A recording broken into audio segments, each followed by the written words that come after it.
Assalamualaikum warahmatullahi wabarakatuh. Perkenalkan, nama saya Narto SEMM. Pada kesempatan ini saya akan menjelaskan materi mengenai pajak bumi dan bangunan. Ya, di presentasi ini saya khususkan untuk mahasiswa BSI karena saya sebagai dosen di BSI. Oke, kita mulai saja, yaitu materinya mengenai pajak bumi dan bangunan. Kita lihat di sini pengertian daripada PBB ya, yaitu berdasarkan Undang-Undang Nomor 12 Tahun 1985 ya. Kemudian telah diubah lagi dalam Undang-Undang Nomor 12 Tahun 1994. Dikatakan di dalam undang-undang tersebut ya, pajak bumi dan bangunan atau PBB adalah pajak negara yang dikenakan terhadap bumi dan atau bangunan ya. Berikutnya, PBB adalah pajak yang bersifat kebendaan, dalam arti besarnya pajak terutang ditentukan oleh keadaan objek, yaitu objeknya yaitu bisa bumi, tanah, dan atau bangunan. Sedangkan keadaan subjek, yaitu siapa yang membayar, tidak ikut menentukan besarnya pajak. Nah, kemudian kita lihat di sini objek PBB. Ya, objek PBB adalah bumi dan atau bangunan. Nah, lihat di sini bumi, yaitu bumi, permukaan bumi, tanah, dan perairan, dan tubuh bumi yang ada di pedalaman serta lautan wilayah Indonesia. Contohnya sawah, ladang, tanah, pekarangan, dan tambak. Nah, ini dikatakan sebagai bumi. Sedangkan bangunan ini adalah konstruksi teknik yang ditanamkan atau dilekatkan secara tetap pada tanah dan perairan. Contohnya bisa mahasiswa baca sendiri ya, macam-macam di sini ya, bisa bertingkat ya, taman mewah, jalan tol, kolam renang, anjungan lepas pantai, dan lain sebagainya. Ya. Oke, berikutnya objek pajak yang tidak dikenakan PBB ya. Ternyata ada juga beberapa bangunan atau tanah yang tidak dikenakan PBB. Kita lihat di sini yaitu digunakan semata-mata untuk melayani kepentingan umum di bidang ibadah, sosial, kemudian kesehatan, pendidikan, kemudian nasional, dan seterusnya ya. Nah, termasuk di sini seperti masjid, gereja, rumah sakit pemerintah ya, sekolah, panti asuhan, dan candi ya. Berikutnya yang tidak dikenakan PBB digunakan untuk kuburan, peninggalan purbakala atau yang sejenisnya. Ya, berikutnya yang tidak dikenakan PBB lagi yaitu hutan lindung, yaitu suaka alam, hutan wisata, taman nasional, tanah pengembalan yang dikuasai oleh desa, dan tanah negara yang belum dibebani suatu hak, artinya memang belum digunakan ya, jadi masih milik negara. Berikutnya yang tidak dikenakan PBB lagi digunakan untuk perwakilan diplomatik berdasarkan azas perlakuan timbal balik. Artinya di sini kantor dan tempat tinggal bus duta besar itu memang tidak dikenakan PBB karena di situ adalah milik daripada pemerintah Indonesia. Berikutnya digunakan oleh badan dan perwakilan organisasi internasional ditentukan oleh Menteri Keuangan.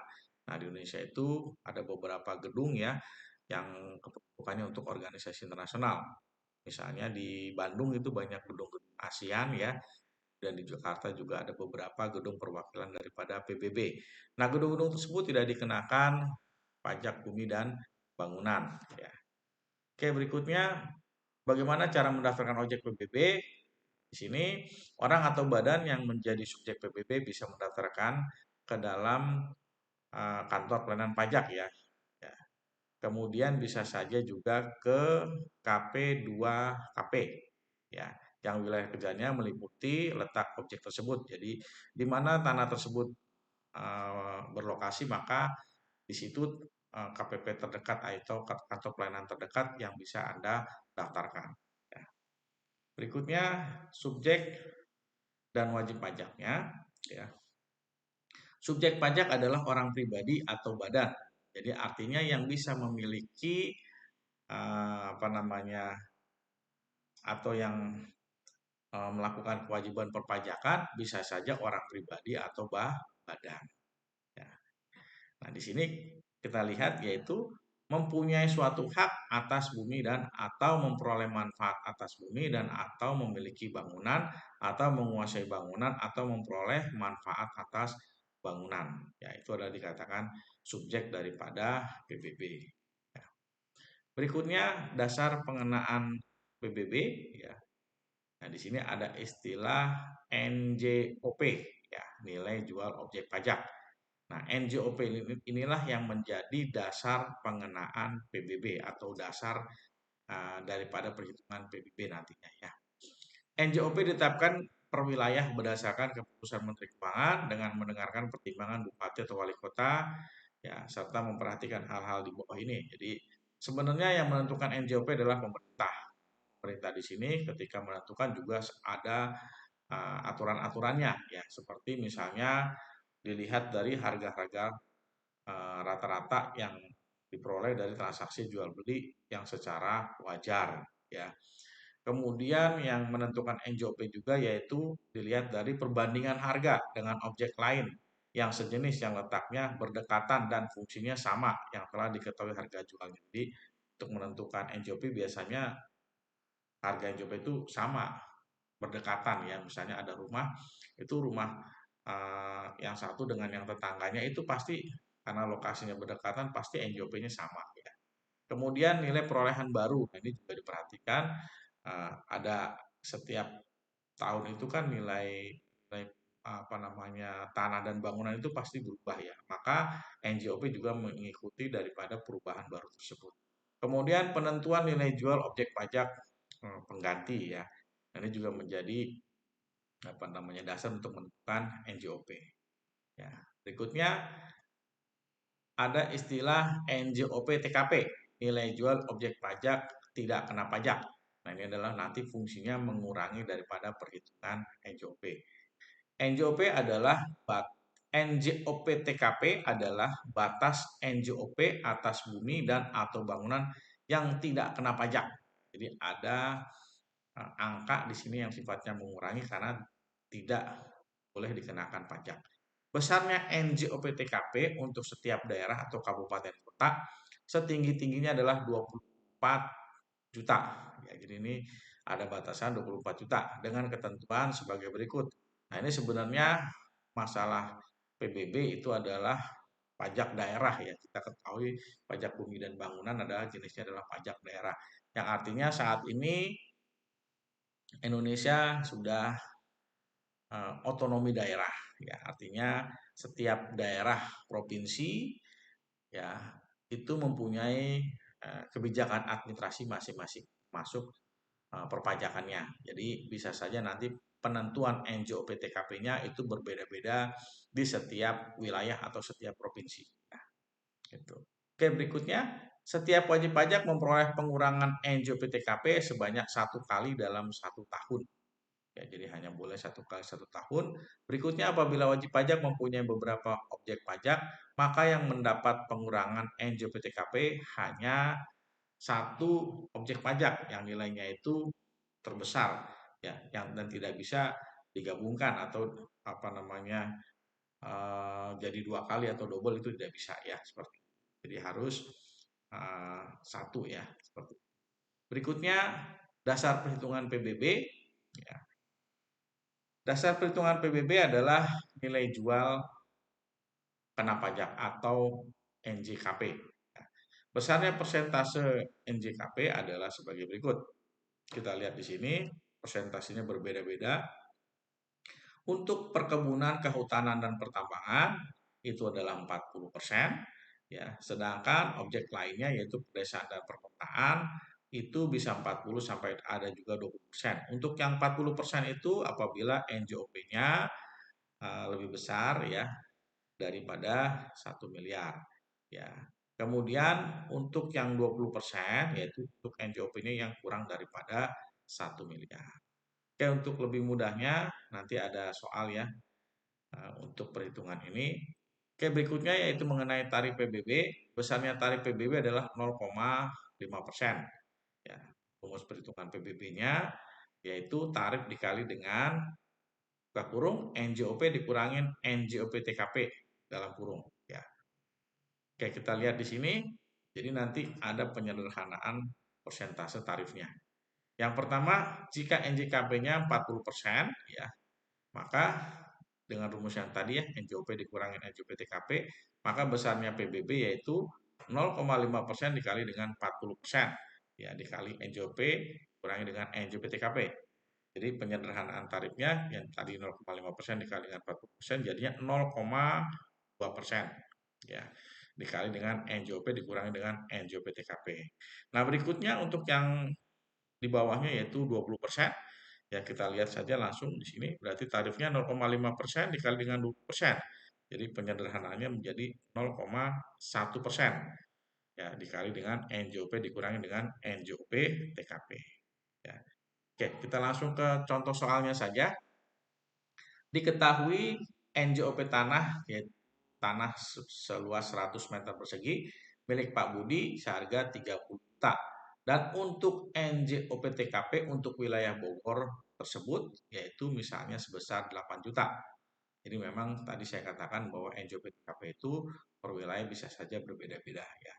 Kemudian pertanyaannya, berapakah PBB untuk tanah tersebut? Ya, maka PBB-nya yaitu 0,5% dikali dengan 20%.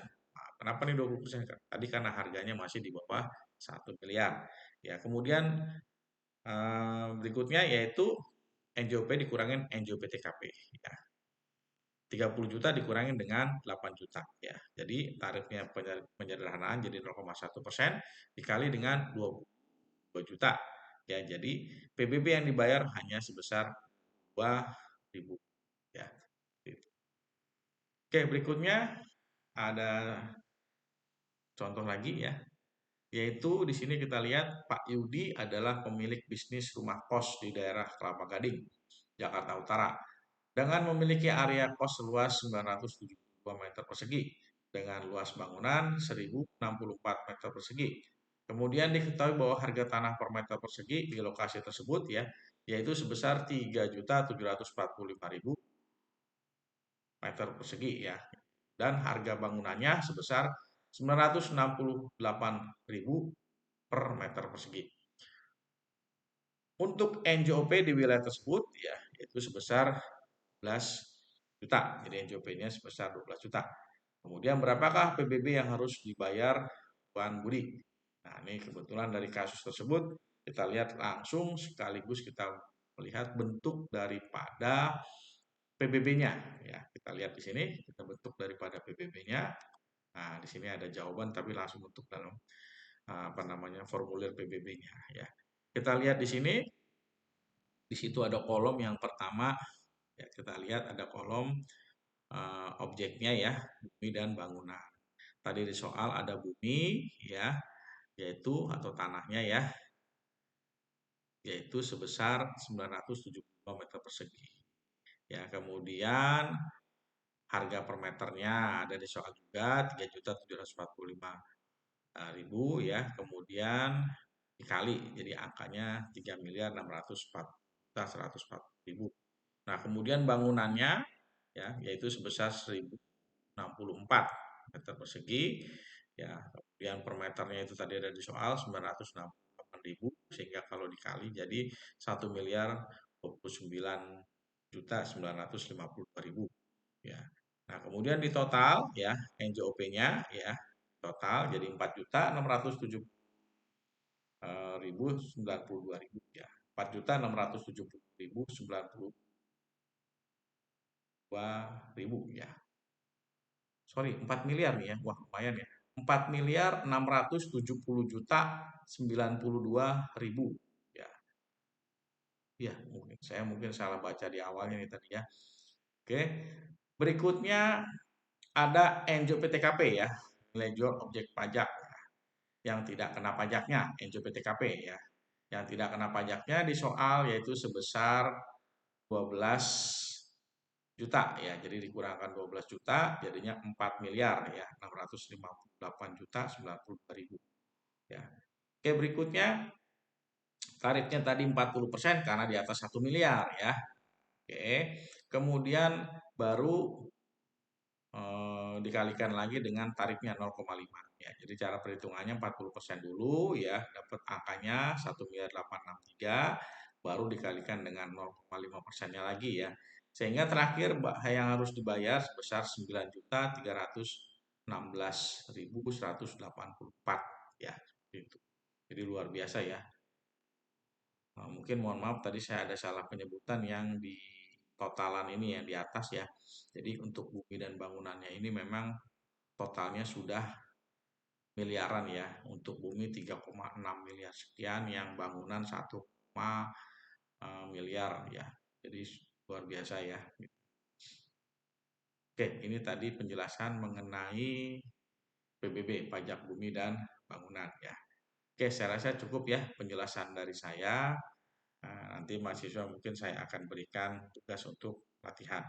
Oke, saya rasa cukup. Terima kasih.